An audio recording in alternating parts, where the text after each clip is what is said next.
नैमिषे निमिषक्षेत्रे ऋषयः शौनकादयः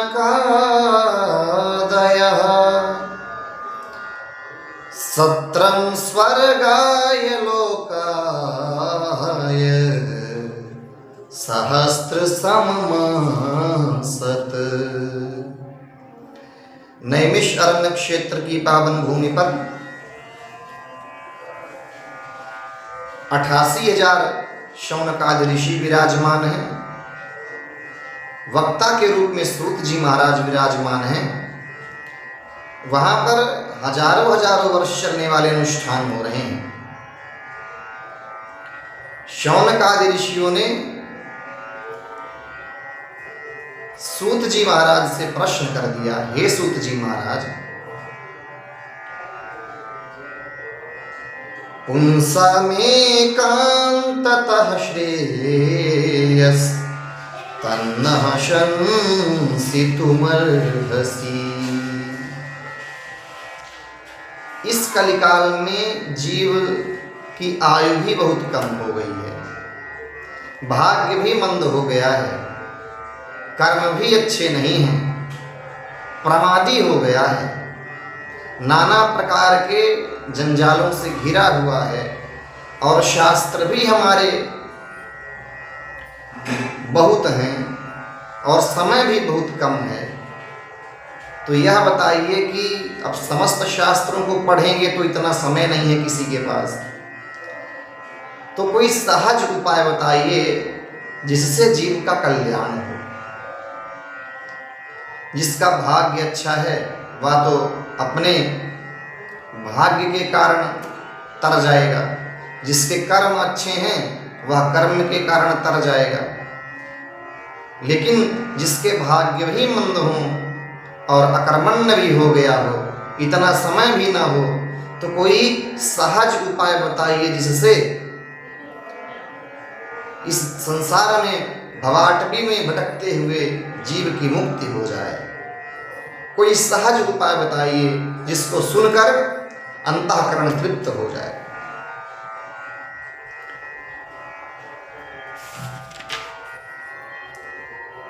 यहां पर 6 प्रश्न किए हैं शौनकादि ऋषियों ने।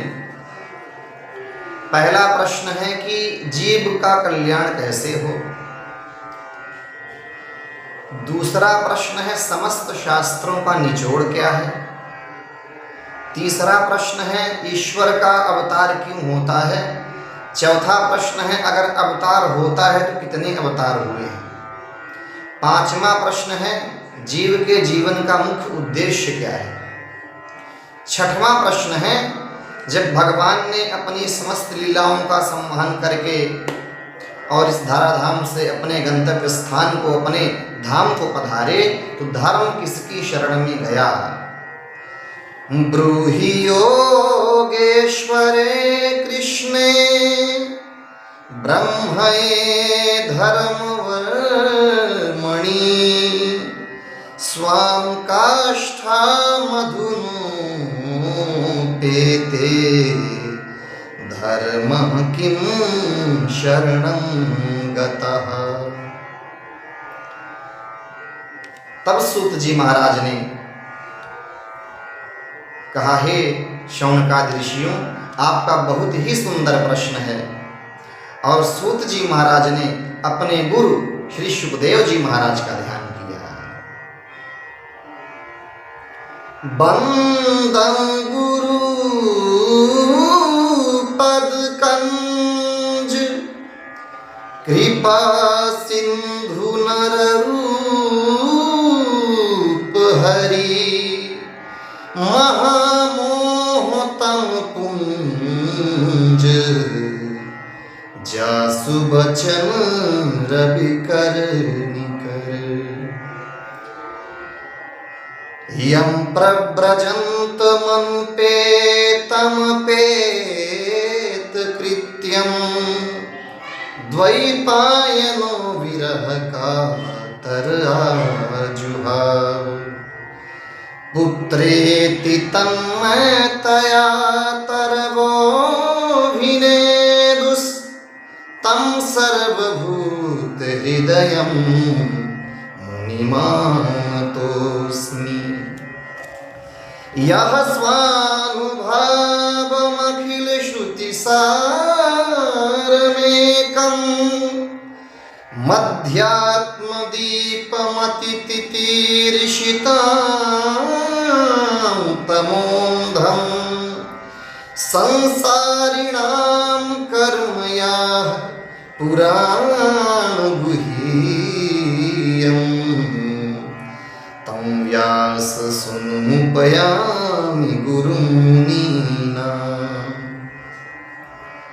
अपने गुरुदेव श्री सुखदेव जी महाराज का ध्यान किया। सुखदेव जी महाराज कैसे हैं? यम प्रव्रजन्तमनुपेतमपेति कृत्यम, जिन्होंने जन्म लेते ही परिव्राजक का वेश धारण करके न कोई संस्कार हुआ है, यज्ञोपवीत संस्कार भी नहीं हुआ है, और इस संसार के मोह माया को त्याग दिया और वन की ओर प्रस्थान करते हैं। व्यास जी महाराज पीछे पीछे पुकार रहे हैं, हे सुखदेव, हे पुत्र रुक जाओ, लेकिन रुक नहीं रहे हैं। ऐसे परम परिव्राजक श्री सुखदेव जी महाराज का सूत जी महाराज ध्यान करते हैं, जिन्होंने यह गोपनीय पुराण जीव के कल्याण हेतु इस घोर कलिकाल के अंधकार में यह ज्योतिष स्वरूप प्रकाश स्वरूप श्री मद्भागवत महापुराण का गायन करके और समस्त जीवों के उद्धार हेतु साधन उपलब्ध कर दिया। ऐसे श्री सुखदेव जी महाराज का ध्यान करते हैं और कहते हैं, हे शौनकादि ऋषियों, जीव का जो परम धर्म है वह तो वह है कि ईश्वर को जानना,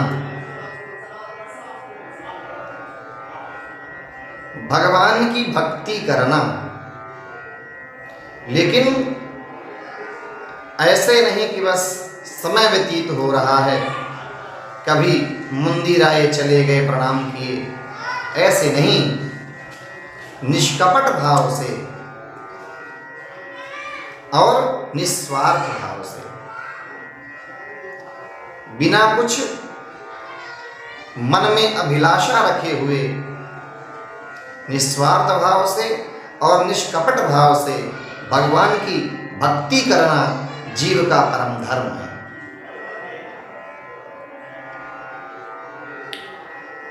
अगर जीव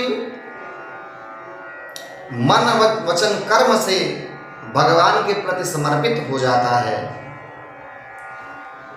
तो उसको किसी भी प्रकार की चिंता और किसी भी प्रकार का अभाव इस जीवन में नहीं होता है।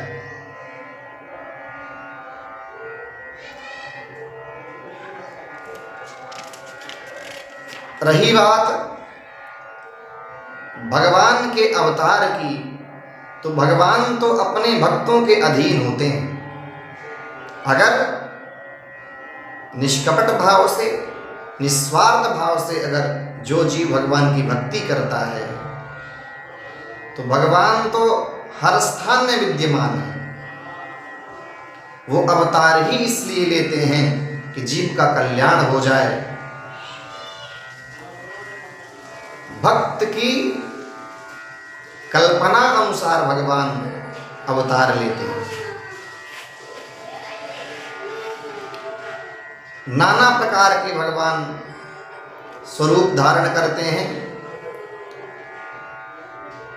उन्हीं ईश्वर को जो ब्रह्म ज्ञानी हैं वो ब्रह्म मानते हैं,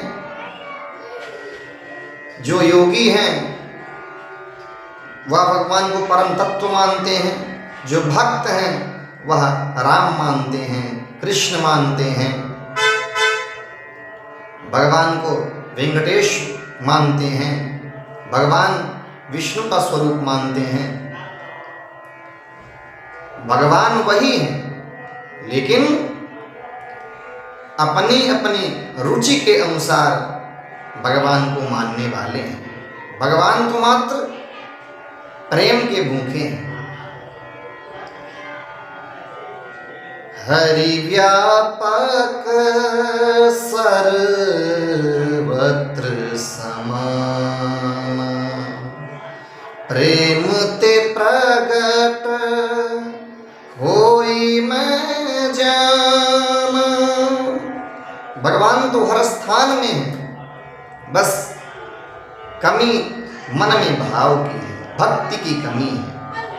भक्ति अगर पुष्ट हो गई, वहीं पर भगवान का भक्त को साक्षात्कार हो जाता है।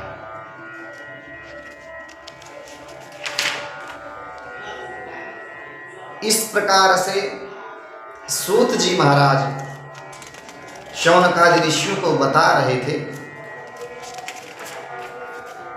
तब शौनकादि ऋषियों ने कहा, हे सूत जी महाराज, हमें कृपा करके यह बताइए कि जिस श्रीमद् भागवत महापुराण श्रवण करने से जीव की सहज में ही मुक्ति हो जाती है, या श्रीमद् भागवत महापुराण प्राप्त कैसे हुआ, और व्यास जी ने इसको कब लिखा, किस कारण लिखा।